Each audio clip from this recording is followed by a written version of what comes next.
Purpose. It's a great word. And I think we want to find the purpose, and there have been books on that, but so many people struggle with that. Most Yes, correct.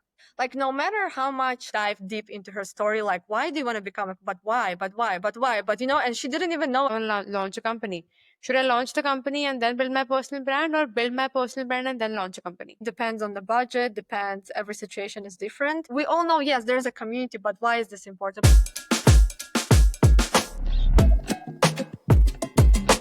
As we know, the world is getting smaller, but building across it isn't getting any easier. Founders Across Borders was born out of a simple insight. Ideas travel fast, but people build differently.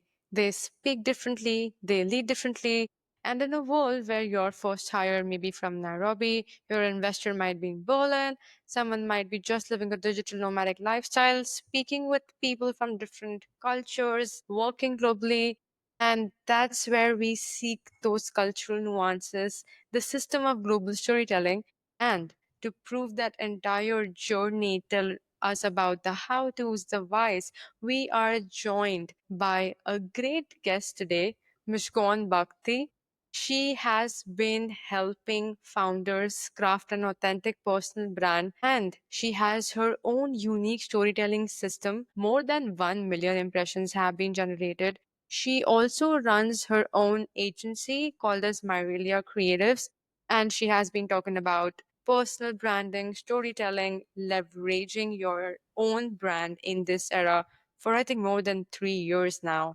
And she currently is in Bali, Indonesia, which is the nomad hub for so many people. Like I would say one of the most international places as we talked about. So I would love to know so many things from you, Mish. Thank you so much for joining us. You're welcome. And actually, it's my honor and like so interesting to see that, I just started my personal brand. I would say like at the end of 2023. And now here we are speaking with you, Yukta, and knowing that so many opportunities that, this world is borderless in a way. And there's so many opportunities out there. I can absolutely agree. It's so much like reaching out to people and realizing that okay, you need to go out, try knocking different doors, and there would be one door that would be full of opportunities, but all it needed was that one knock from our side. Exactly. Yeah. So how has been this personal branding space looking for you? How did you realize that okay, I want to do this and not anything else? Yeah. Well, actually, I would say that firstly, I kind of got into that space even before when I like started working in marketing. I kind of started my own YouTube channel back in 2020 when it was like lockdown time, and I just really loved the concept of creating, putting myself out there. But back then, it was just more like a test. As you remember, back in lockdown, everyone was kind of getting back into their passion and trying to like someone was making like a banana bread or Right. like some people were doing different exercises. In my case, I started actually like only like vlogging, and I started really enjoying it and putting out myself out there. But then right after that, I decided that I actually want to start working full time in a marketing space. And obviously I found that field very interesting, and I've always studied for that. Even back in my university, it's like something very creative. And once kind of I left the full time space, when I decided to go more into, let's say, the more into entrepreneurship, more into being self-employed, Right. I started thinking like, what is it that I could do that I enjoyed the most? I knew that I enjoyed doing marketing. I knew that I enjoyed, social media, and I wanted to be in a direction that is really meaningful, where I would get to talk with someone and see through their vision. Sometimes we have a vision, all of us, we have a vision, but we are sometimes doubting it, or we are not 100% sure. But then, when there's a person who can kind of reconfirm that for you, Right. you see that there is somebody who understands you. So I kind of wanted to work in that space, and also with founders who are extremely visionary, with founders who are here to kind of come up with a purpose and help people out there. And basically that's how the idea came. I just knew that I wanted to, like, I was a little bit tired also working in a type of a corporate dynamic where things are very much pre-decided, where you have to just fit in the box. And this direction actually was very meaningful for me, and I've been really enjoying it ever since. Indeed, it's beautiful that you realize that this is something that you want to do. I would love to understand. Sometimes it is a space wherein a corporate job is full of providing stability and you are Yeah. learning so many things. Of course, it's bugs, as you mentioned, it is one case. And there are so many people who feel that I would like to leave my 9 to 5 job and do something of their own. But there are cases wherein they fail and then they have to struggle getting back into the corporate world. So it's always a tussle between choosing as to do you want to do a job for as long as it pays your bills, or do you want to cut that off for some time, put the other thing out there, experiment building something of your own, and then if it doesn't work out, maybe do Yeah. something else. So how can you navigate between this tussle whenever you face, or initially when you would have faced this tussle? Yeah. Well, actually, in my case, I think it's a total fate that I kind of came into the situation. Ideally, selfishly, I just wanted a bit of stability. And I always told myself that I just want to work. I know I am ambitious. I want to grow in a corporate ladder, but I was like, maybe I will be an entrepreneur, but someday, like it's always, you put it in a box someday. And most of the people I know who are extremely ambitious, talented, they're like, yeah, I will be there, but someday. But that stability. But in my case, what happened is that the tech layoff started happening, and I also kind of left my previous job. And my plan was just to kind of land the next job, the next comfortable job where I could still like grow and be ambitious, but still kind of keep it safe and do things on the side. And just so it happened, I couldn't land any job. Like I think it was back in 2023. I kept applying, and the job market was very bad back then, and I mean it still is in a way.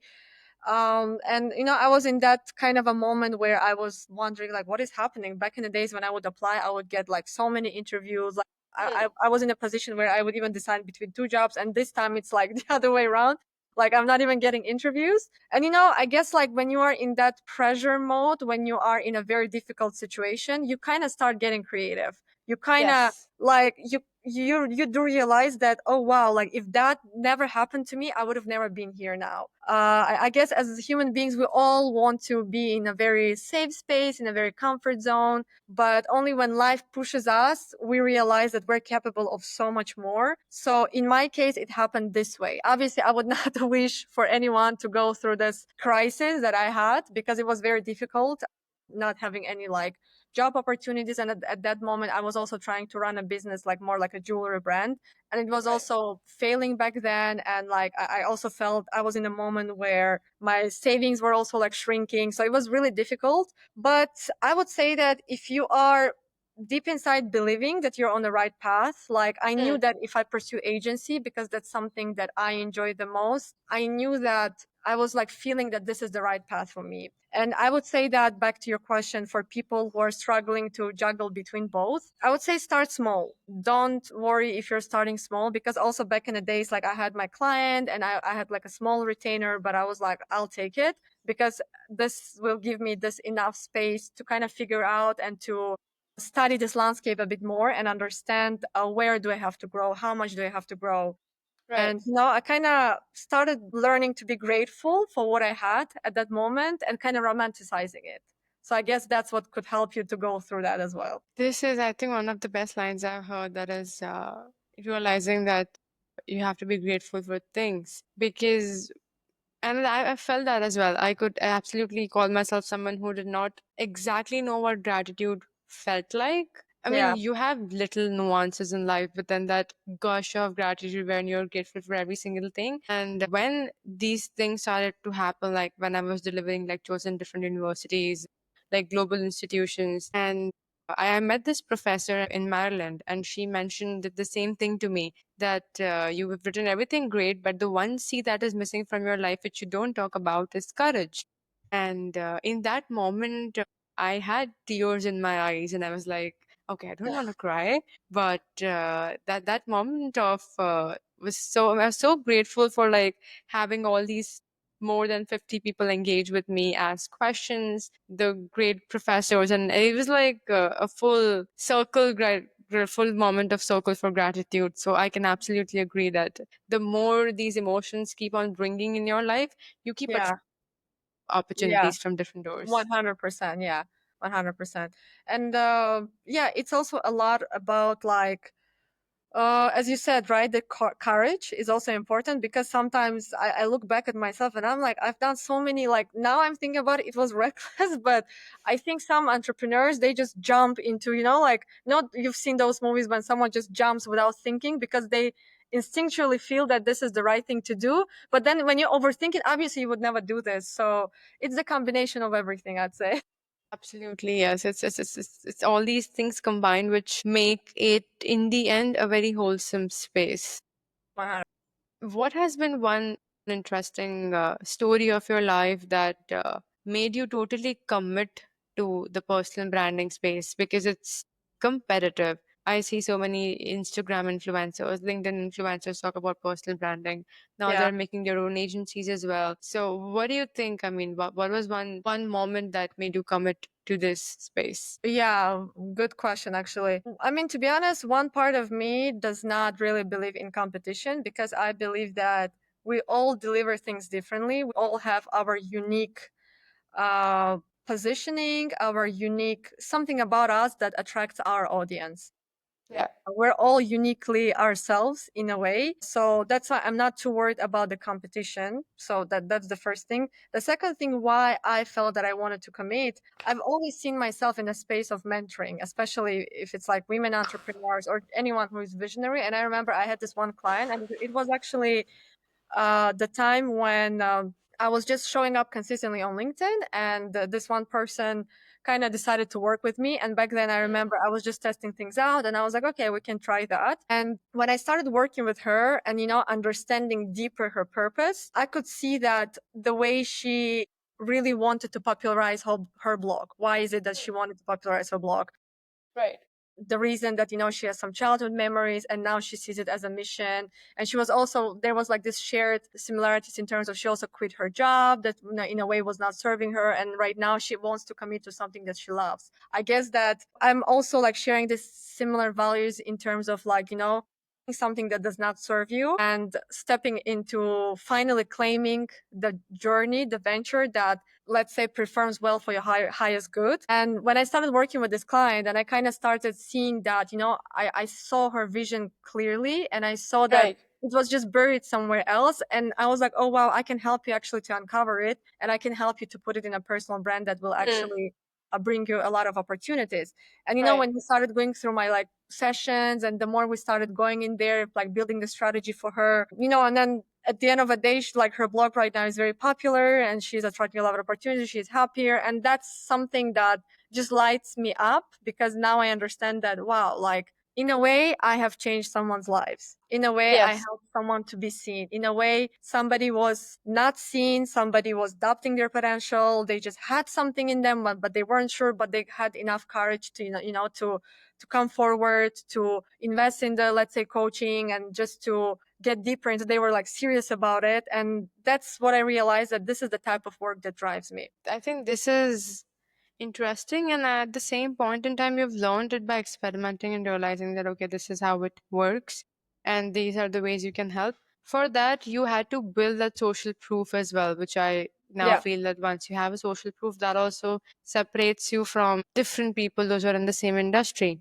So, Yeah. as you were navigating and speaking, do you have a framework that you talk about, or how do you actually help a client who already has a brand, but you need to help them refine their brand so that they can do it better? So how do you exactly navigate across that space? Yeah, great question. So it depends. Let's say some clients, they come and they have no branding at all. And obviously there's a lot of work to do. Some, Yes. they are already having visibility, a little bit of visibility. And they're telling me that, okay, I have this concept, for example, like, for example, I'm creating like a cooking channel. I want to be seen as the best cooking person in my space.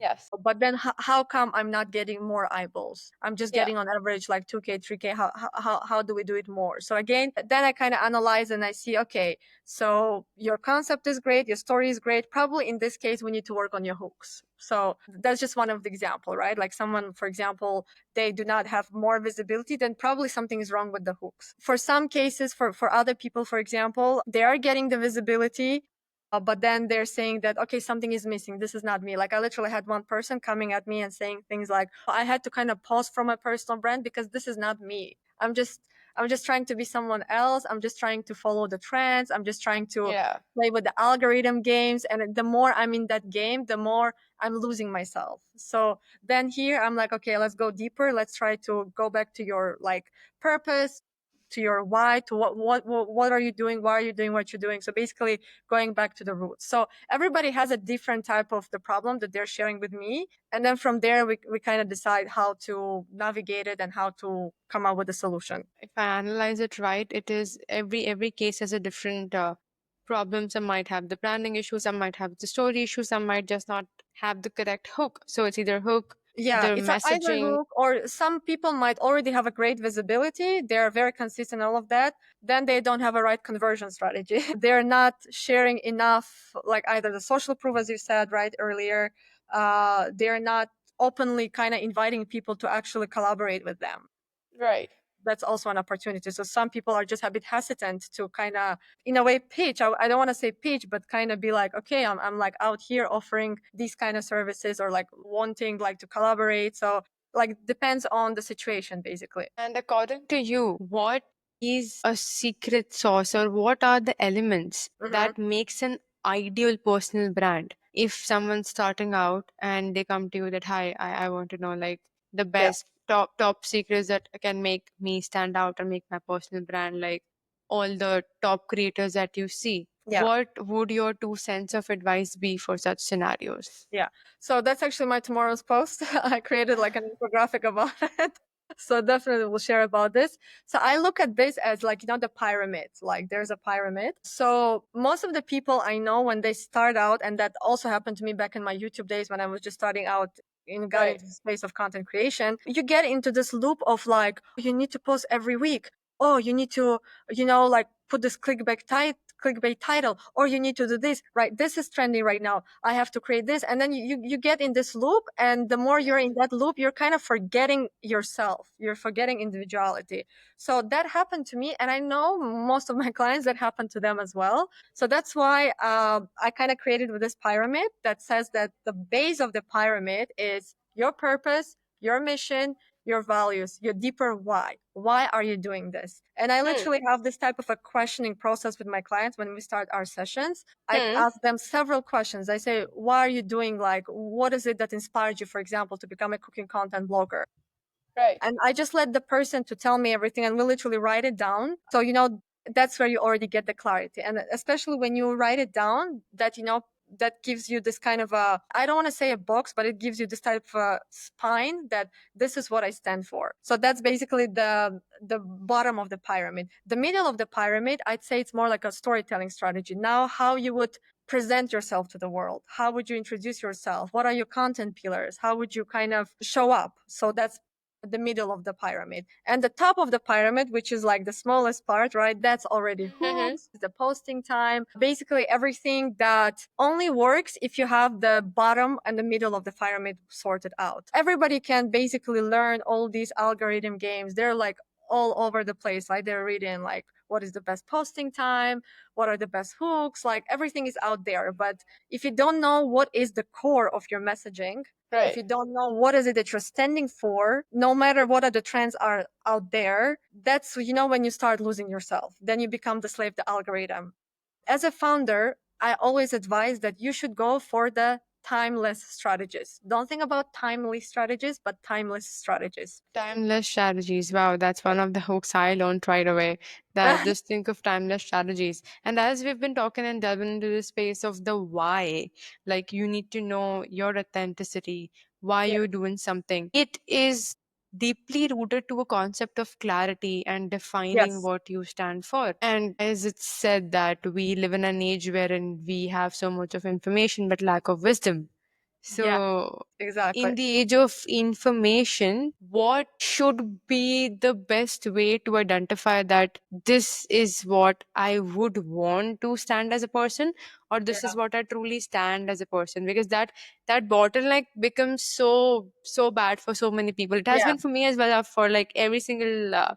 day in my life, This there is was a time when I why. was like, yeah, Yes, this is why I also, so I've had people telling me that, you know what, sometimes I log into LinkedIn and I see one creator says, you should post this. The other person says, you should not post this. And then the third person says, who told you that posting or that not posting works? It's the other way. So everybody have their own methods, right? And then you're this Yes. person who is consuming all of that and you're confused. So that's why I tell to everybody, that's why also one of my strategies for my founders is that you have to stand for what you're standing for and you have to share your stories and have that authenticity, because at the end of the day, I will listen to the person who I admire the most. I will listen to the person who I look up the most. Hmm. I will listen to the person whose strategies are relevant to me in terms of my values, right? Right. These are the type of the people, they are relevant to my values, they're mirroring my values. These are the type of person that I'm looking up to. So I would want to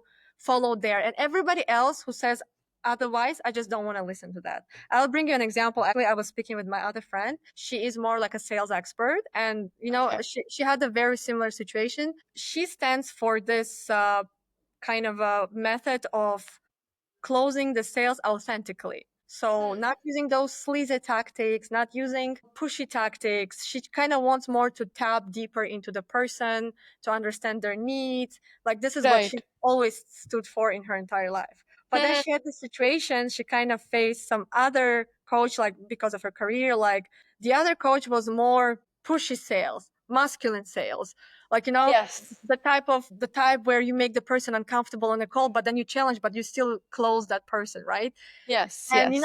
that's where she kind of confused, even though she stood for what she stood for, but then she kind of saw another expert advocating that, and it does make you sometimes confused. Am I standing for the wrong reasons? Like, am I supporting something like a method that does not work? But at the end of the day, she realized that no, this is my method. These are my values, and the people who sign up for me, they would prefer these type of methods. And the people who want more pushy masculine, obviously there is an audience for that as well. There's a demand for that as well, but that's going to be different sort of people. They're expecting different results. So that's why I always suggest everybody, whatever you stand for, claim it, because you know that it has worked for you. You have, let's say, 20 plus experience in your industry. Claim that, Yeah. stand for that, and you will find your own audience who resonates with that. And this is the principle of attracting. And as it said, that audience is found. Sometimes it gets to a point wherein you feel that you are shooting content or you're talking in a void. It's like a black hole where no one hears you. And then you see so many people having these thousands of followers, like Yeah, 100,000 million followers. And even though yeah, they give like a very small bare sentence like minimum. this, Yeah, yeah, and it's like they get like 1,000 likes, and you're like, I have given into 10 times value on my post, yeah, and this person just said that all you need to do is just focus on one thing, yeah, and that will happen. Like that's been talked about since ages. yeah, What yeah. did he or she say something that was so different? Yeah, I'll actually tell you about this. So those people already, how do I put this? Okay, so the people who have a lot of reactions on their content and for something that is basic, I call that they've already found their breakthrough, if that makes sense. Their content Yes. breakthrough. Think about it like as a small entrepreneur. When you're starting something out and then you see someone selling something basic and it's just Yeah. there's a demand for that and you're like, what? Like my concept is so much more deeper. I'm working on that. But that's because that person found that breakthrough. And when once you found your breakthrough, why do you have to reinvent, right? Like if you think about it, sustainable, about like if you want to be sustainable in terms of like content creation, even your business, right? You found this one product that works perfectly well. You just want to capitalize on that.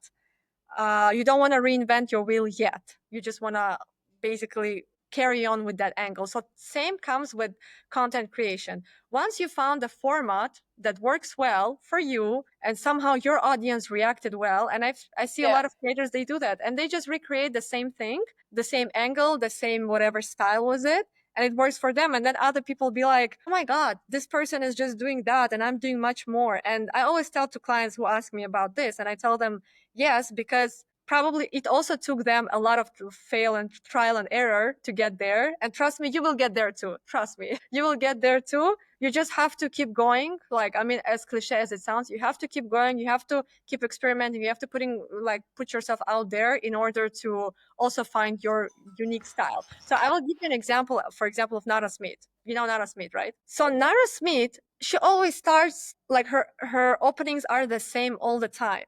She always says, "My kids ask me to prepare, I don't know, hot dogs," and she always starts at the same angle. My kids, my kids, my kids, or my husband. So that works. So then she just sticks to that style. Or like the fact that she is like using like branded clothes, like the cute Hmm. clothes, right? She, like that works. She found her angle that performs well, and then she just carries on with Yes. that. So in reality, like that's also what I try to tell to my clients, that in reality, content creation is only hard at the beginning. But once you have your style and the audience resonates with that and relates to that, then you just keep like, you keep like adopting the same style, but maybe you're like adding more story into this or different kind of angles into this, but it's going to be the same style. So you identify your style by experimenting more and then figuring out what is the style that your audience or the people, those who would become your audience, are interacting and resonating with the most. Yes, correct. Like no matter how much, let's say we plan, like that actually happened with my client. Yes, we have a strategy. We have her core. She wants to be seen as a Yeah. soft person, as this, as that. It does help, obviously. But at the end of the day, we see that, okay, that style in terms of her starting off with this visual hook worked best. This type of audio hook performed well. Like when we're talking about Instagram, for example, Instagram or TikTok, we see that, okay, that worked well, then we need to carry on with that style. But of course, at the end of the day, let's say the content is about, like this client of mine, like she shared with me that the reason she wants to be a cooking blogger is because her mom had like a small restaurant. Like in Indonesia, they call it warung. Warung is something like a Oh, street food. And this is like a basis, like that's what happened when I kind of dive deep into her story, like why do you want to become a, but why, but and she didn't even know at the end of the day. She's like, well, actually my mom, I grew up like seeing her cooking and that's in me. And I'm like, this is a great story. This is a great like backbone. But anyway, so why I'm saying this is because now we found her style and she uses this story all the time. She always starts her like videos with that. I grew up my mom watching me creating this type of tofu and da da da. that's indeed a box of hypothesis, trying and figuring out your story. And that comes from figuring out the exact why, that why are you doing something, like why. And that why shapes or comes in form of the life experiences, the people you have met, maybe your traumas or maybe things that shaped you, your childhood. I think that's the main output source of originations, like your originating stories. Yes, purpose. It's a great word. And I think we want to find the purpose, and there have been books on that, but so many people struggle with that. Most I have seen, I know someone, they say that if I just know what I need to do, I'll do it. And I was like, no one can tell you what you need to do. They can give you 100 choices, and you still need to pick and choose as to what you need to do. And if they choose it and give it to you, it would become something like, why am I even doing this? This is so important to know that you're acquiring skills and the life experiences are teaching you different kind of skills. It is just that you need to identify that sweet spot. And when we talk about building all of these things and starting from like scratch about all of it, as why do you think a personal brand should be out there for someone who's building a product based brand? For example, you are having a digital product or you're having something. How much do you think personal brand elevates someone's presence? Or is it like, if, for example, I want to launch a company, should I launch the company and then build my personal brand, or build my personal brand and then launch a company? Yeah. And is it so important to build these relationships is because most of the people start treating them as transactional relationships. And the mindset when you have that, okay, this becomes a very transactional space, those are the kind of people you attract. And then you know that this relationship is purely transactional, and those are the only people you're going to attract. It's like, I help you, help me, I vote you, you vote me. And if it's just one way, I'm not going to do anything, like not even do 2 cents of extra effort to make something happen. And since you're not putting that 2 cents of extra effort, you are every single time making a transactional space and then complaining that when you genuinely need help, you do not get help. So how is it shaping up so many things in terms of building a brand? And you were talking about what one should be building first. So what are your opinions, like a product or a personal brand, or do they complement each other, Right. or Yeah. what should be my main focus look like? That's a good question. I would say that If it's possible, I would encourage to do it simultaneously. Depends on the budget, depends, every situation is different. Let's say if you have zero budget and Yeah. you want to, I think obviously, honestly, personal branding is the best way to test things because you can already start seeing the way the audience responds. Let's say if you're just starting out and you don't have a big budget, a big capital, I would suggest for you to Yes. start building your audience, building trust, building the community. Hmm. And and once you have that, and then you also see the demand, you see what is it that you're good at, and then you can kind of come up with a product Yeah. and see basically how that resonates. And most of the time, most of the people I know, they've built big audiences, and that's when they were like, okay, now I know how to monetize that. Hmm. So But yeah, for building an audience also takes so much of time. I mean, if I invest my same energy into building a product, for instance. yeah. So I would say that yes, in terms of building your audience takes time, but it doesn't take money, if that makes sense. Because when I was building my product, Hmm. back when I was doing jewelry, I realized that it takes a lot of money. It Yes. was a high pay to play type of a business model. You Right. need to have a budget for running business ads. You need to have a budget for recreating the jewelry pieces. And you still are not sure whether this is something's going to sell. You still need to test. And then again, you need to recreate this. You need to go and talk to suppliers. And even though if you make a sale, the first few sales, like let's say 10 people buy a jewelry worth of Yes. 50, you're still not going to be able to pay your bills. So that's why it's something that you need to consider. Like right now, I'm mostly speaking about like product-based business. But if it's more like you want to do service-based business, for service-based business, I think the best is you can do it simultaneously. You can build your personal brand and Hmm. simultaneously also start offering your services. Yeah, that makes sense. I think it is like a parallel effort. You're building a brand and then testing your services and then figuring out what service matches and then make an like Exactly. strike an alignment between Yeah. your personal brand and the services that you're offering. Exactly. Exactly. When it's a service based, because for service based business, you don't need much of an investment, right? Right. Whereas if it's a product based, you do need an investment. You need to buy initial product to test it out. So that's why for those people who want to do product based business, I suggest firstly build up your audience. Like, I mean, pretty much what Kylie Jenner did, right? Like, Ah, she became Kylie Jenner and then she started selling, right? That's a product based business model we're talking about.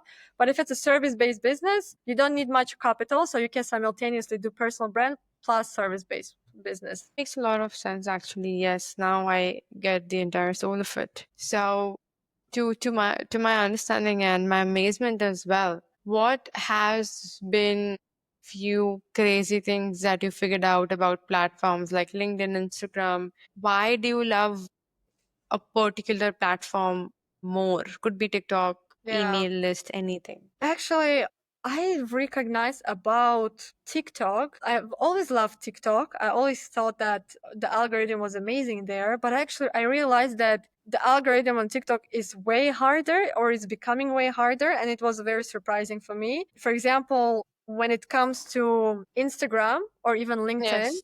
Yeah. it's more about, Instagram and LinkedIn both, they look at the amount of followers you're building, the community. It takes into consideration the things that you built in the past. Whereas Yes. TikTok, it decides whether this video goes to FYP or not, like for you page, let's say. And you might have, let's say, 10,000 followers, right? But there's no guarantee that the same 10,000 followers are going to see your video unless it Hmm. doesn't go to For You page. So basically, the challenge with TikTok, I felt that it wasn't about momentum, if Hmm. that makes sense. Like on Yes. Instagram, it is about momentum, it is a snowball effect.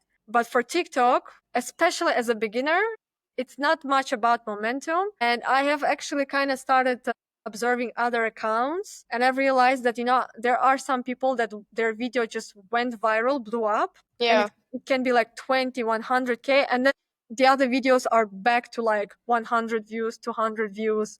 You know what I mean? Like on Oh. Instagram, at least if one of your video goes viral, then it kind of spreads around. Your other videos are also kind of starting to catch up. Like the Right, algorithm right, right, starts right, pushing right. it. Like YouTube algorithm works the same way, like LinkedIn also in a way. But then for TikTok, no, like it's like you're starting from scratch with your new video. So that was something surprising for me. And I kind of started realizing that some of the creators, unless you're like, you have millions, and we're not talking about millions right now, but like I've noticed some creators who are still under like 10K, they have like few 10K above videos, and then the rest are just usual 1,000 or like even less than 1,800 Right. views. And most of the time, what works, I've noticed on TikTok, if you just create one style video, let's say that one video went viral, then the rest of the videos you need to do the same style only, as if like Yeah. TikTok pushes only that style. So that was something surprising for me. Yeah, that's actually one thing. Like I was doing this analysis for a lot of Instagram profiles as well. Like people experiment with the thumbnail. So when they see that okay, one thumbnail or one hook is working, to double down on the followers, keep on producing 90 reels of that same content. And you would see that okay, it's working out. For Yeah. 90 reels, same content, your followers have 10x. 20x, 100x sometime. There was a Yeah. guy in India. He became an influencer, and it said that he built one of the highest following in the shortest amount in time is because his first line was fixed and his thumbnail was fixed if you analyze his profile, and he doubled down on that. He just knew that this is Yeah. working, and he used to Yeah. make the same videos, and he is now at what, more than 5 or 6 million followers or even more now. Yeah. Yeah. Yeah. Exactly. And it's like, and he's a very That's traditional the guy. point. That's the point we spoke earlier, right? That once you have your story and then you see that one thing works and then you just double down. Double down on it. Yeah, Yes. yeah, Absolutely. And that doubling down is wherein you need to see, okay, this is working, this is not working, let's double down on this and let's keep it going yeah, this way. yeah, yeah, Really love that. yeah. And Mind this blowing. entire conversation, I think we can keep on going on like for so long. And I think it's so much to learn from you, and I'm loving the exchange that we are having over here. It brings me to an interesting section that we do. It's called our 7 questions to fame. So I will be having 7 rapid fire questions. And Yeah, once you're ready, I am ready to go. sure. Let's do it. Okay. So, which is your favorite country to be in? Indonesia is my second home at this point, but of course I miss Tajikistan. I miss the food. I miss like my friends. I miss my family. But I guess for long term, Indonesia. Absolutely. Yeah. According to you, the best 3 content creators in the personal branding space? Great. I believe that, I mean, everybody has their own unique edge, but the type of like creators that I personally resonate with, one of them is Pierre Herubel, if I'm correct Hmm. pronouncing. Have you seen his content? I am afraid I have not, but I'd love to check him out after the call. Yes, I really love his type of positioning. He is more into like B2B marketing and the way he positions himself. That's something that I like. I would say that another content creator that I also like is Marina Panova. Hmm. She also gives off this like social media girly type of a vibe. And the Oh. third content creator on LinkedIn that I really admire is Naeem Ahmed. Hmm. Yeah, he mostly talks about conversions. He's a conversion expert on LinkedIn. Yeah, I resonate with his content a lot as well. Nice. Thank you for sharing that.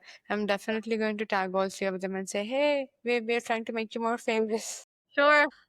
And what is the biggest fear that doesn't let you sleep? Wow, that's very deep now. The fear. Okay, I think my fear is never reaching to my fullest potential.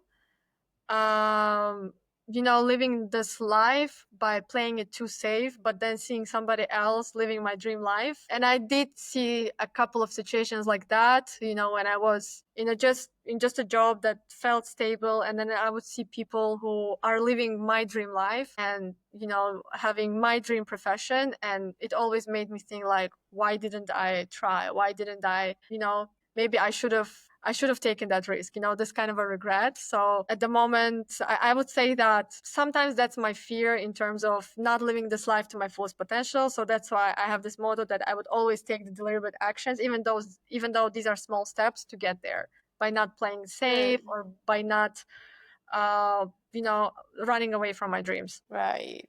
That's actually very important. And what do you think is the amount of money you need to make for you to feel that, okay, if I make this amount of money, I don't want to work anymore? Huh. Well, good question. I have those moments when I just want to make a lot, but then some days it's actually is difficult to make a lot of money, if that makes sense, especially if you are working hard and doing it in the honest way. And I really admire people who've actually got there because it takes a lot of perseverance. I obviously have some days when I'm like, maybe I think even though I'm doing, maybe I don't want to reach that much milestone. Maybe if I'm even less than that, I should be fine. Like, what's the point of chasing for more if I have just what's comfortable? But then I have my peace of mind. So yeah, I would say that maybe at this point I wouldn't want too much, but I would want something that is more comfortable and gives me the peace of mind and helps me to have this work and life balance. The question was like, what number would you want to close it at?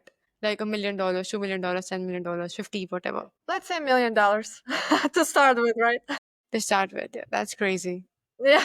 What is one line that has always kept you going? One line. Yes, yeah, there is a line. Somehow I cannot remember it now. Only remember it in a like Worst crisis times. moment. Yeah, in a crisis moments. I guess just I feel like when there are like like worst times and crisis moments, I feel like the higher me speaking, like the version of me that is already there, that tells me just you already have it in the future. You already have it. Just keep going. And the reason you want it so badly because your future version has it. So just keep going. Yes, if you need to cry, if you need to, throw the whatever tantrums, or you just want to feel the feelings, do that. But keep going. You can bounce back and you will get there. Loved it, absolutely. What is one word that you would describe or use to describe your personal brand? I would actually want to honestly ask maybe you because I am curious what was your perception of my personal brand, because I have a desired positioning, but I'm just curious how it's perceived. I love how you played Uno reverse. Like this is play your own rapid fire. Okay, so if you ask me, I personally feel it's a very professional vibe that I get from going across your personal brand. I do feel that you talk a lot about personal stories and like how why is it important for your story to speak more than the value. I mean, anyone can teach you a lot of things. Like there are 10 professors, but you would still want to work with one professor. So I love how you position your brand into become that one professor someone would like to learn from. Okay, got you. Yeah. That's interesting, because that's exactly what I was aiming for. Like, I want my personal brand to have the combination of professional, that there is something I'm teaching, there is some wisdom around it, but there are also um some value in terms of like it's like my vision for my personal brand is a combination of inspiration. I want to inspire people because my whole personal brand is built on the fact that I've been through the difficult times and I see you there. That's one part of it. Another part of it is learning basically new skills about personal branding and having this mindset towards like building a personal brand. And another part of it Right. is like all those frameworks, all those tips on how to get there. So like that's basically my aim, to have the combination of these three. And it's interesting that you mentioned that. That's interesting. And what is one advice that you would like to give to your future self? Oh, that should be the other way around, but my future self, right? To my future self, I would say that the advice. I guess thanks for encouraging me in my difficult times. I feel such a connection with my future self, and I'm just grateful probably to my future self to support me in the times when there's a crisis where I just don't believe that I'm going to get there, that I'm going to be there. So just keep supporting me in those difficult times. Loved it. It's actually great to ask support because your future self has already done it, and then it Yeah, becomes a guiding light in terms of so many exactly. ways and tells you do this, do that, do this, experiment that, and all these things will shape you. Yeah, 100%. It was a beautiful rapid fire that I had. Thank you so much for all these amazing answers. It's You're great to know that it's so much depth that we also need when we are building something, specifically when we are trying to build it on a global level, which also wants me to understand, according to you, what is an ideal global voice? I mean, of course, we are so culturally diverse, and there are few people, those who are globally dominating it, welcome. and there would be many those who have a global voice. So, or maybe a global, to put it the fancy Gen Z word that we talk about. How can one have that global voice amidst the borderless economy that we're talking about these days? Okay, that's a good one. Honestly, I've kind of read this article somewhere about like personal branding, that by, I don't remember the year, but by whatever year, more and more people are going to have their personal brands, their Right. blogs. That's going to be a norm at some point. And what really is going to work, and what I am personally standing for, is authenticity. At some point, people are not going to look for too much whatever polished type of the presence, but authenticity. Let's say if you are from whatever country, right, and you were shaped and raised this way, embrace that. And if that is part of you, embrace it. Make this part of your personal brand, because that's you. That's you. And if you're comfortable enough to share about this, and if it's part of you, do that. So I would say that, sometimes even me on TikTok, right now TikTok also kind of shows a lot about, there is this borderless vibe I feel on TikTok as well. For example, Hmm. I can see creators, like, I've learned a lot about Desi culture, like,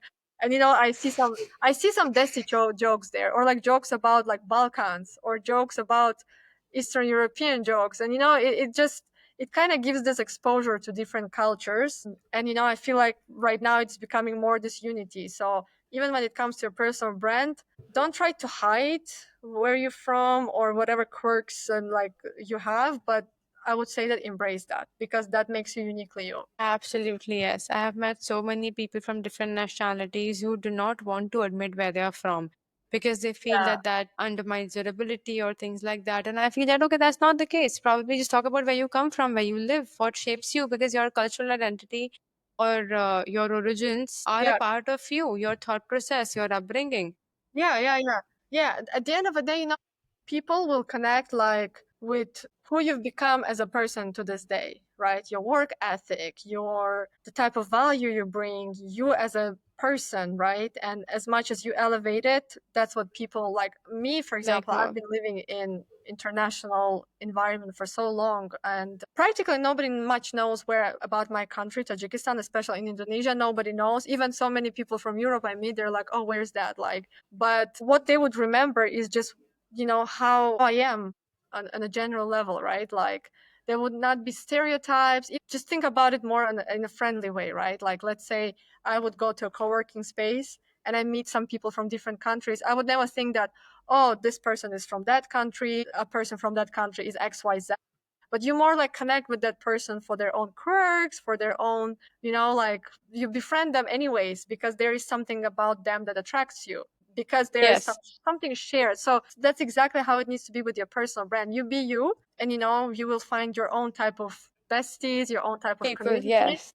Yeah, I love that. I mean, by being you, you actually attract the people you want to be with, not by being someone who you are not. And exactly. eventually you would feel, and you would be drained out towards the end of the days because that was not the crowd you wanted to start out with in the beginning itself. So, Yeah, absolutely.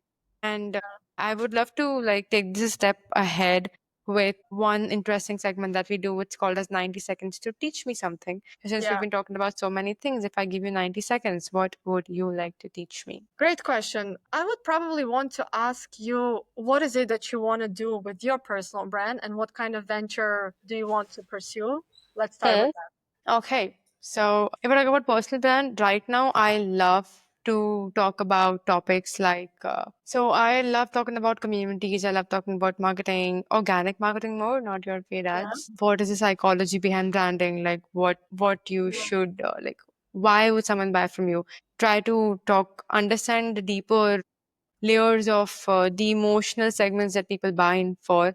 Of Mhm. course, like how to scale communities in terms of building revenue engines. I have had two community based startups for myself, so I don't talk about it much. Then, I mean, sometimes I think it's a very confusing space since you're putting it on me. Sometimes because I feel I've worn a lot of hats, and that makes it difficult for me to dial it down. But if we talk about five interesting topics I have, okay, these five topics interest me, and I can talk endlessly about it because I'm very curious. And the community that I wanted to build, Hypesphere, the Mhm. main objective was we help people leverage their curiosity as a superpower. Okay, I see. Interesting.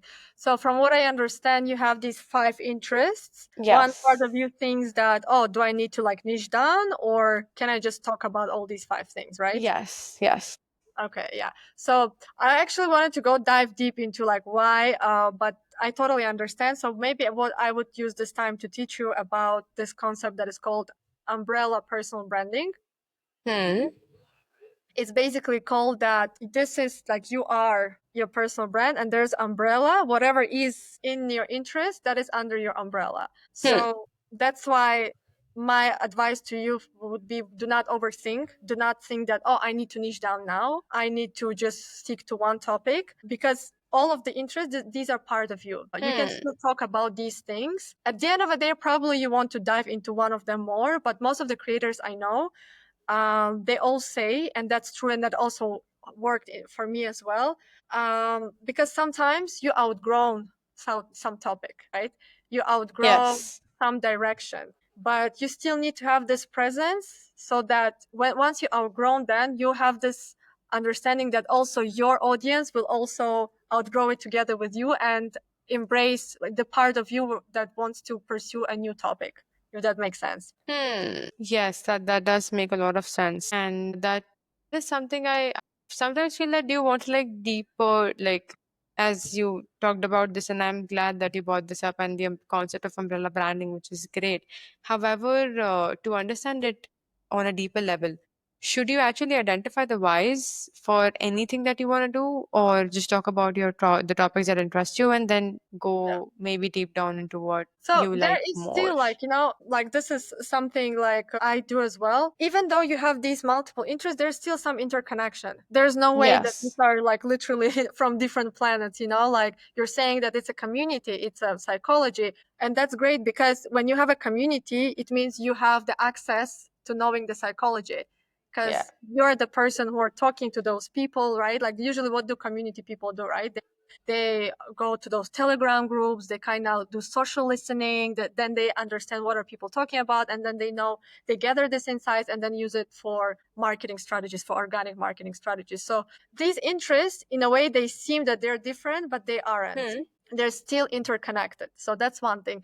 In terms of UI, like I would also ask that, but it's a bit more of a deeper work. Like maybe my question is, why do you want to dive into the psychology marketing, community marketing? What is it that basically moves you about that? So, what moves me about this is because I feel as long as humans are going to stay on the planet, communities are going to stay. We love connecting, attaching, and detaching. So, this Yes. is a process that each one of us follows unconsciously or consciously. And even though a lot of technological advancements would happen, the desire to connect with people would always stay no matter what. Mhm. And it would, of course, keep on pivoting in different ways based on different changes that keep on happening in the globe. But that desire of social animal connection that each one of us has would Yeah. always stay as long as we are there on the planet. Got you, got you. And why is it important for you beyond just talking about this, beyond of the knowledge you have? Why is it important for you? Why do you want to spread this message about, that we need each other, even though that they are technological advancement? I want to talk to more people about this is because I have always realized that sometimes when you're alone, it's great to be self sufficient and navigate things on yourself. But when you have an ecosystem, an environment, or a group of people who can help you out of your bad times or become that safety net for you, Yeah. that space cannot be replicated. Like it's an African proverb that says that if you want to go faster, go alone. But if you want to go as run a marathon or go longer for like have a distance, go together. So I believe that if someone wants to maybe run a marathon, it is alongside a team, people, Yeah. and you can never eliminate from your processes and system people. Yeah. And what personal experience happened to you? What happened to you personally that made you realize the importance of that issue, let's say? I think even the professional growth that I've had, most of the people say that at a young age you've been doing a lot of crazy things, which I now look back, I'm like, yes, someone in their early 20s has been doing some crazy stuff out there. It could only happen because at the right time, right people believed in me. Mm. And they believed in me more than I could believe in myself as well. I was like, I don't think I'll be able to do it. Like And then I they would like if I worked with you, I would immediately write that down because that line, they believed in me more than I believed in me. This is already a very powerful like sentence that could already you see that already brings out this authenticity that you could totally justify if you are talking about communities, if you're talking about having people around. So like let's say if you were to work with me, I would already put this down because that already moves me. Hmm. Yes. Okay, you can continue. Just to give you the context. Oh wow. So that is one thing, and I also believe that it is about the right attitude, and attitude comes when you expose yourself to different environments. Like I've spent good time being in the APAC region. I've spent some time in the West and States. So Mhm. it's all different environments, different kind of people, different thought processes. And when I actually got back to India for some time, I felt it was so slow. And the conversations that everyone's having, I'm like, I don't think I can associate with the conversation that I'm Yeah. having. Yeah. Maybe that's not me. It used to be deep within me, Yeah. but it got to a layer above because of different experiences. So I feel that these experiences come to you when you expose yourself to different sets of groups of people or sets of experiences. I mean, how would I know what's going on in different part of the world if my Israeli friend does not tell me that he's okay with the fact that 14 miles away there's a bomb and a missile dropping and he's talking to me and I'm like, what? There's a missile dropping 14 miles, 10 miles away, and you were talking on call. He said, yeah, that we used to it. And I was Wow. like, ah, used to Wow. missiles. So I was like, okay. And then I understood why people say that Israelis are iron heads. Wow. Yeah. Wow. Well, you see, like, that already shows, from your own experiences, you're saying in terms of, like having this people believing in you more than like you believing in this exposure to cultures. And then now you're getting back to your own culture and then you're seeing that things are slow. So that already is the basis of your storytelling. Like obviously there's deeper, but I can already see one part of that where you want to bring people together, like put the community together. And like even in my personal brand, I speak about this, right? Hmm. I speak about the fact that yes, you're saying right now that personal branding is a lot of effort, but think about it in the future. So trying to put this in the mind of people, why is this important? Like, we all know, yes, there's a community, but why is this important? But when you say things like, sometimes people see more in you than you see in yourself, that's true. And I've actually experienced it myself Hmm. when I was, working by myself. I had some like insecurity issues, and I remember I went to this kind of a retreat. It was Right. more like a professional retreat, and Hmm. everybody kind of told me, you know what, like, because like that retreat was more about like also telling about our like backstories, about traumas. It was like more professional plus like this type of like and everybody told me that I would have never thought that you are insecure because you look really actually secure, and the way you speak and you hold yourself, it's so confident. And I was like, really? Like that's how people see me? Because in my heart, I feel that I am not confident enough, that I am not put together enough. So that's why, when you are in those communities, that helps you to see you better because people see you in a way better than sometimes than you see yourself, if that makes sense. Right. That does make a lot of sense. It is, and it's very true. I think if that happens with people, it can change your lives or turn it around. Is because you have people to support you in areas wherein you feel maybe you cannot be helped at all, or you are a hopeless Exactly. case in your own head. Exactly. So you see, at the end of the day, there is some sense of like I don't want to say it emotional, but there's still some sense of at the end of the day, marketing, right? It's all about feelings. It's all about how we make people feel. So in terms of what you're offering in your personal brand is letting people understand that they don't always have to be like behind our computers.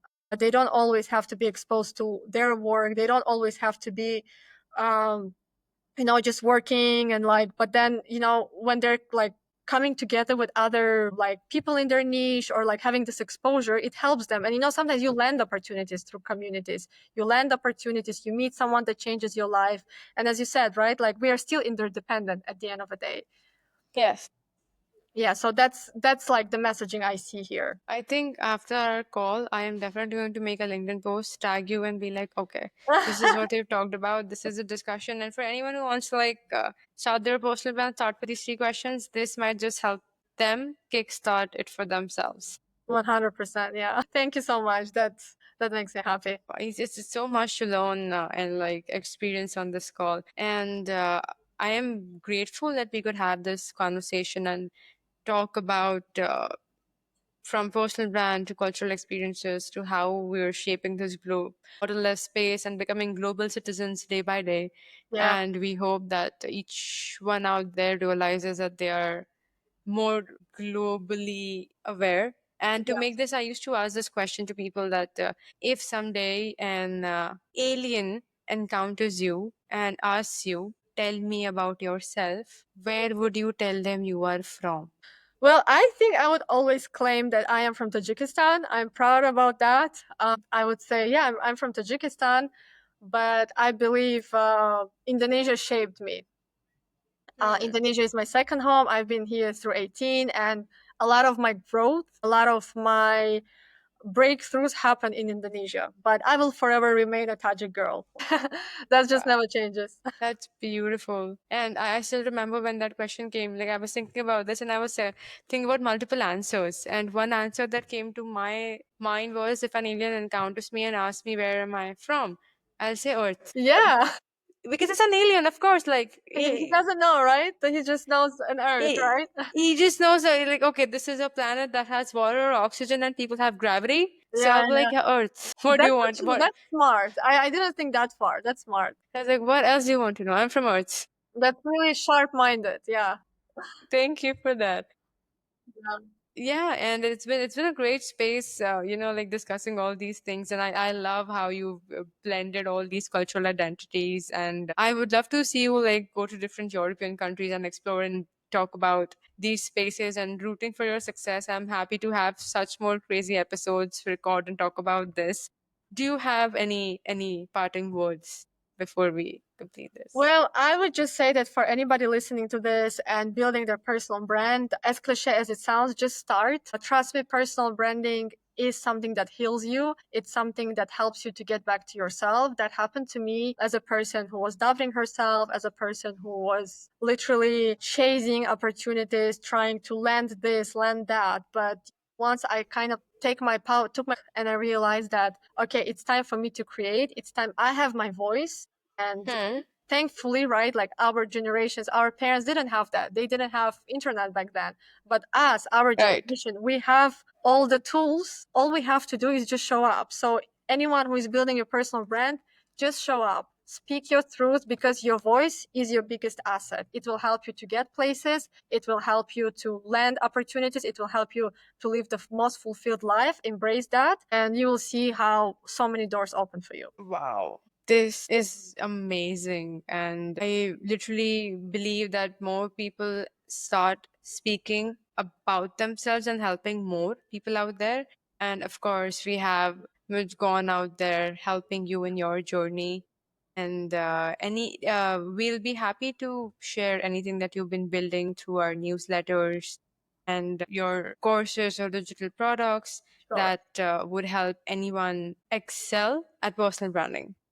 Absolutely. Yeah. I'm still working towards it. For now, I'm just doing one-on-one mentoring, but I would love to stay in touch about this. There's something on the way, 100%.